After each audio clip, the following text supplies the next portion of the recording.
জাতীয়তাবাদে বিশ্বাসী, বাংলাদেশ স্বাধীনতা সার্বভৌমত্বে বিশ্বাসী, বাংলাদেশের আনাচে কানাচে প্রতিটা মানুষের জন্য আজকে একটি আনন্দের দিন।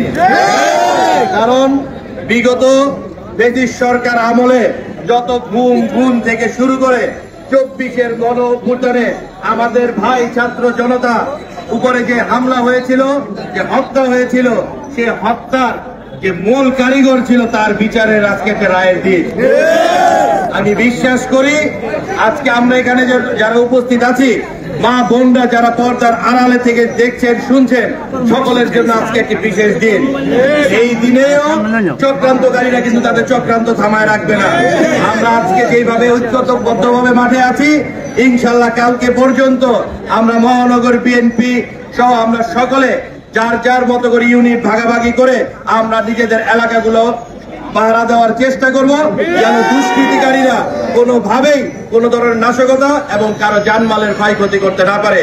আমি আপনাদের আবারও বলছি, এই দেশের বিরুদ্ধে দেশ এবং আন্তর্জাতিক যে ষড়যন্ত্র যা চলছিল তা এখনো চলমান আছে।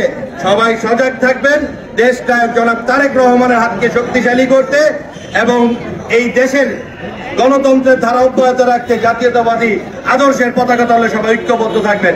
এ বলে আজকের মতো এখানে এসে